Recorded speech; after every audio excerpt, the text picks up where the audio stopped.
wabarakatuh. Baik anak-anak, alhamdulillah ketemu lagi sama Bu Nuri. Bagaimana pembelajaran hari ini? Bahasa Arabnya, tematiknya, tugasnya semuanya sudah dikerjakan? Baik, kali ini kita lanjut pembelajaran selanjutnya, yaitu mata pelajaran PLBJ.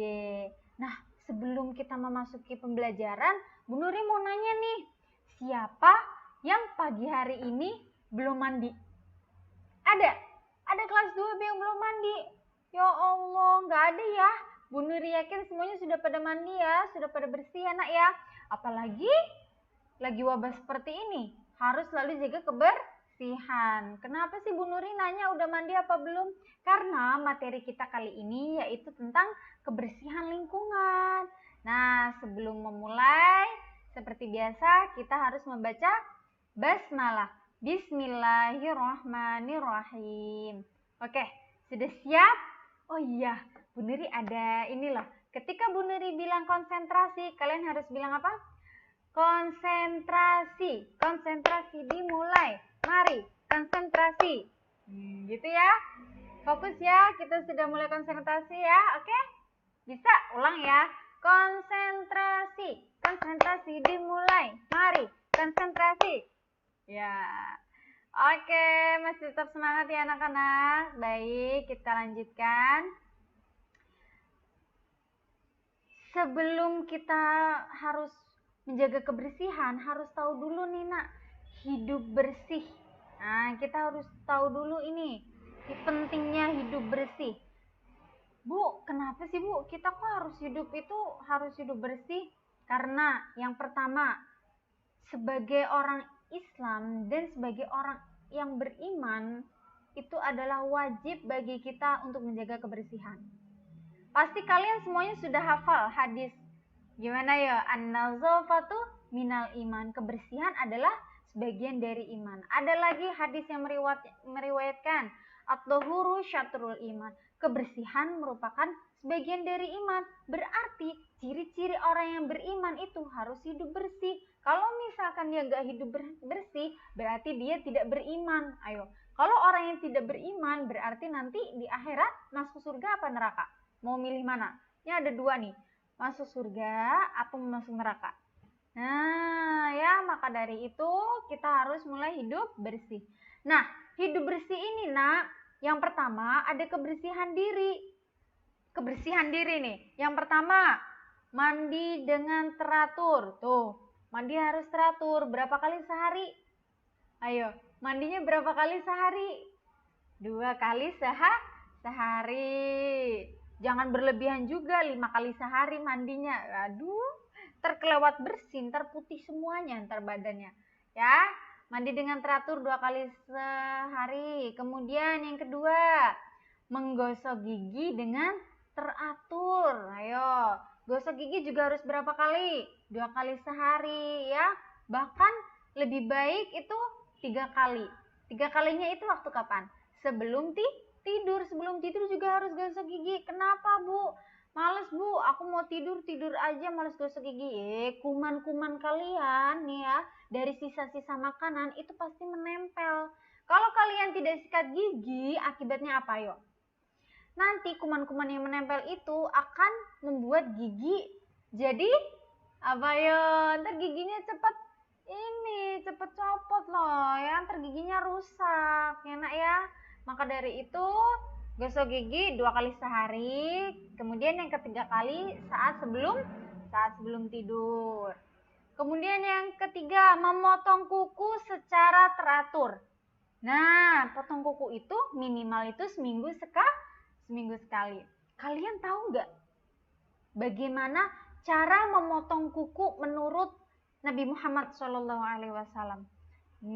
Bu Nuri kasih tahu nih. Dimulai dari tangan yang kanan. Mana? Tangan yang kanan. Pertama yang harus dipotong itu adalah tangan yang telunjuk. Nah, ini nih perhatikan ya, ini tangan kanan. Dimulai dari tangan kanan. Yang pertama yang harus potong telunjuk, bukan jempol, tapi telunjuk. Pertama, kedua, ketiga, keempat, yang kelima baru jempol. Yang keenam tangan kirinya dari Kelingking 6, 7, 8, 9, 10. Yang terakhir baru jempol yang sebelah kiri. Mudah ya? Nah, begitu cara memotong kuku yang baik dan benar menurut Rasulullah. Bisa paham? Jadi kalian potong kuku jangan mulai dari jempol dulu nih, tapi dari telunjuk. Potong kuku. Udah, yang tengah 2, 3, 4, 5, 6, 7, 8, 9, yang terakhir ya jempol yang terakhir ya. Kemudian yang terakhir, yang keempat, rawatlah rambut dengan teratur tuh. Nih dirawat nih. Ya, rambutnya ya. Kalau mencuci rambut juga berapa kali? Cukup sehari sekali ya. Jangan keseringan juga. Nanti rambutnya cepet rontok, tapi tetap harus kita rawat. Minimal sehari sekali. Kamu pilih mau sampoannya di pagi hari apa di sore hari gitu. Nah, yang kelima, pakailah pakaian yang bersih. Ada nggak di sini mau memakai pakaian yang kotor? Tidak ada kan? Tidak ada. Karena apa? Pakaian yang kotor itu pasti banyak kumannya.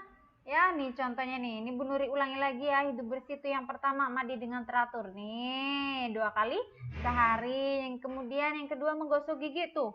Menggosok gigi harus teratur berapa kali sehari?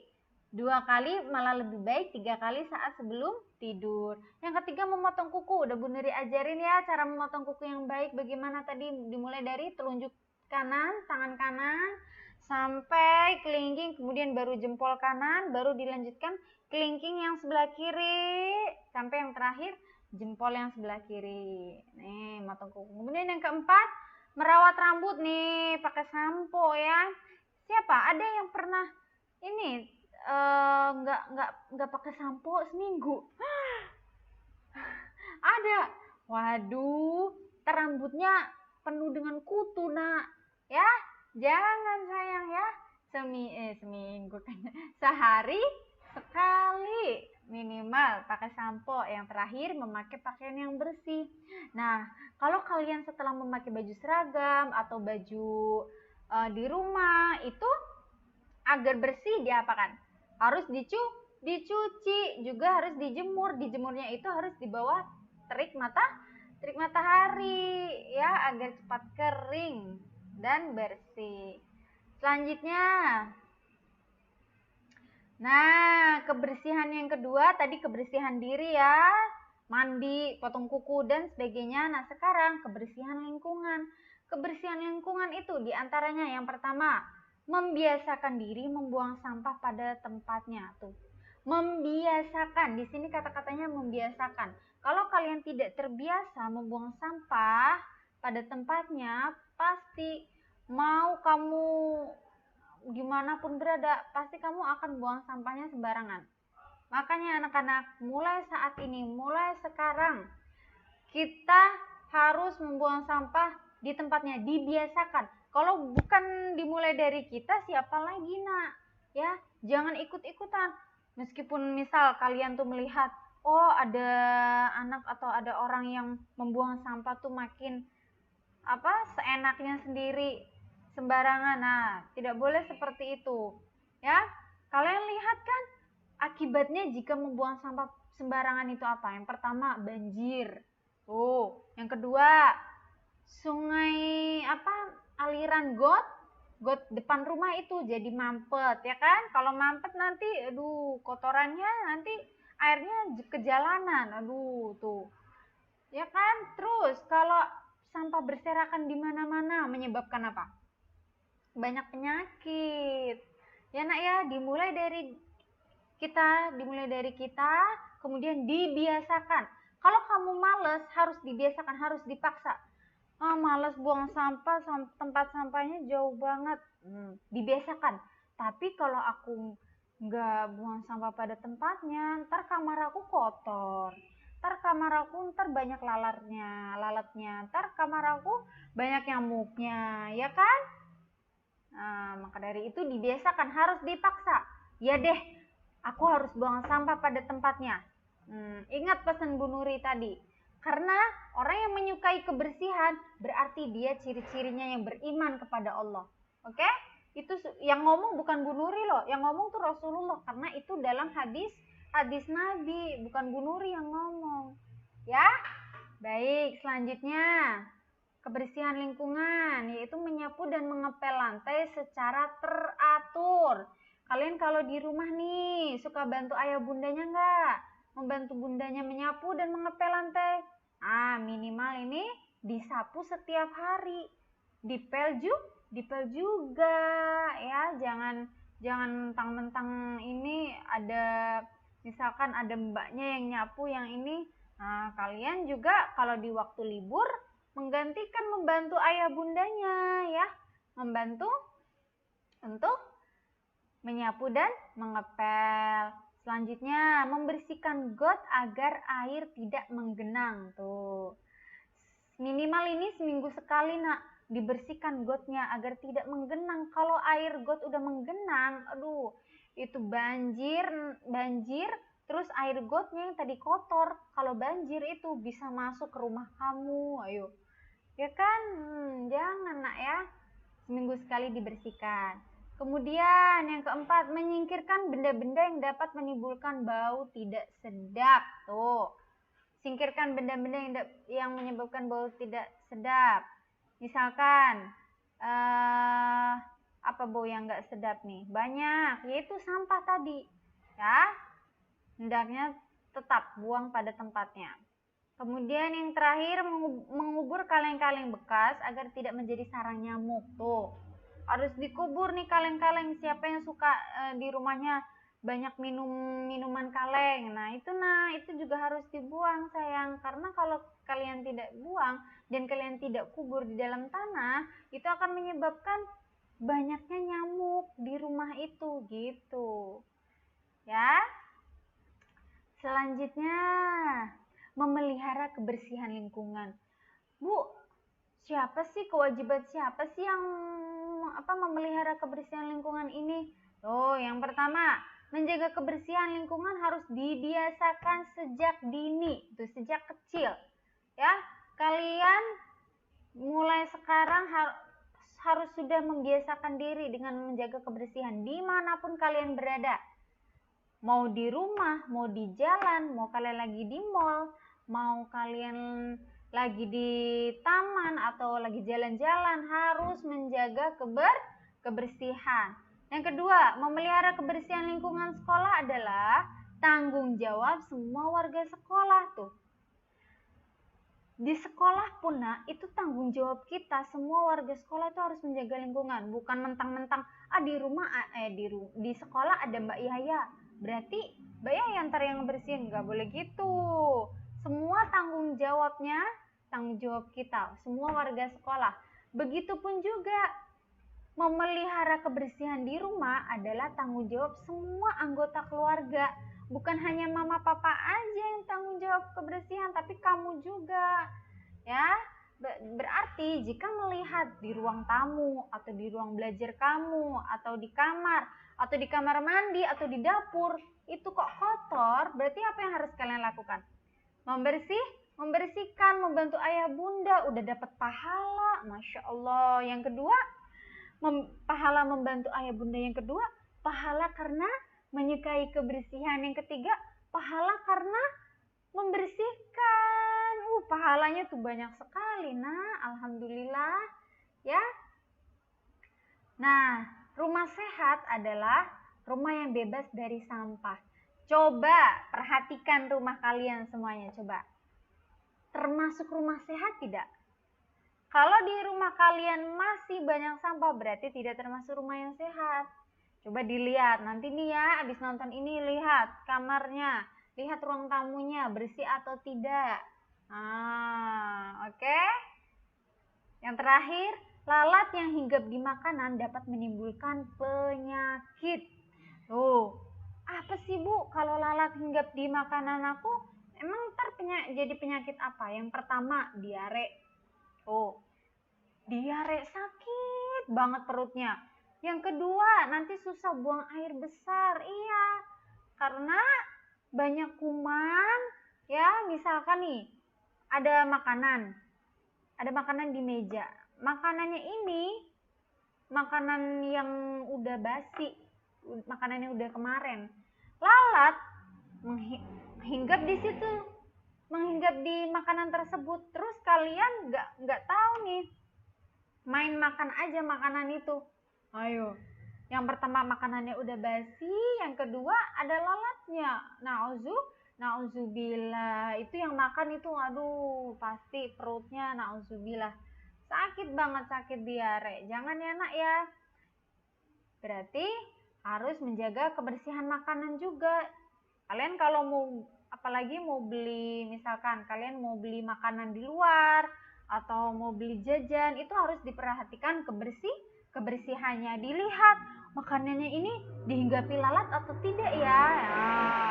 Karena kebanyakan orang habis memakan atau beli jajanan di luar, nggak taunya ketika dia habis makan, misalkan beli cireng nih ya, atau nggak beli cimol, habis dimakan kok sakit perut. Nah, hati-hati tuh, hati-hati, bisa jadi makanannya dihinggapi lalat.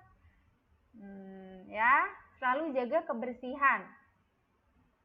Yang terakhir, manfaat hidup bersih. Tuh, yang pertama, hidup bersih akan jauh dari penyakit. Sudah pasti tuh, jadi sehat tuh. Jadi sehat dan kuat tuh.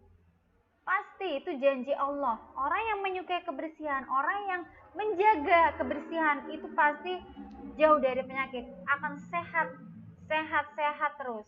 Ya. Kemudian manfaat yang kedua, hidup di lingkungan yang bersih terasa lebih nyaman. Tuh lihat tuh. Ada nggak lingkungan ini? Di gambar ini ada sampah tidak? Nggak ada ya. Bersih sekali jalanannya. Asri sekali. Nyaman nggak kalau hidup di lingkungan seperti ini? Nyaman, membuat kita nyaman, tenang ya. Enak ya. Selanjutnya, akibat tidak menjaga kebersihan lingkungan. Nah, akibatnya nih. Yang pertama, mudah terserang penyakit. Tuh, lihat nih.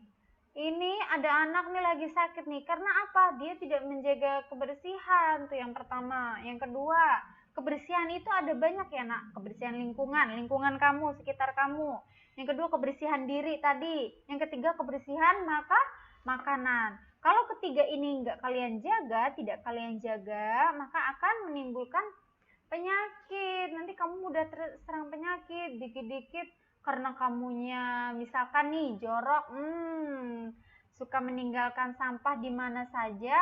Nah, makanya nanti jangan heran kalau misalkan kalian mudah terserang penyakit. Kecuali kalau kalian suka hidup bersih, tidak akan terserang penyakit. Ya, Bu Nuri yakin anak-anak kelas 2B, insya Allah semuanya hidup bersih, menyukai kebersihan, ya. Baik, akibat yang kedua yaitu hidup di lingkungan yang kotor akan terasa tidak nyaman dan tidak tenang. Lihat tuh, lihat gambar yang di bawah tuh, lingkungan kotor, sampah plastik berserakan. Tuh, siapa yang mau hidup di lingkungan seperti ini? Ada?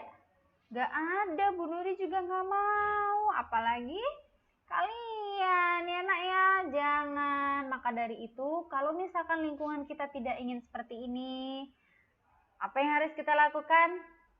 Yang pertama tadi, dibiasakan.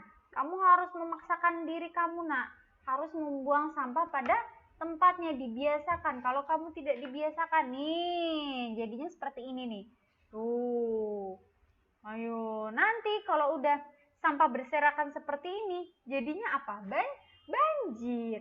Kalau air banjir itu kan bercampuran, ada sampah-sampah, ada plastik, ya kan? Banjir masuk ke rumah kamu. Waduh.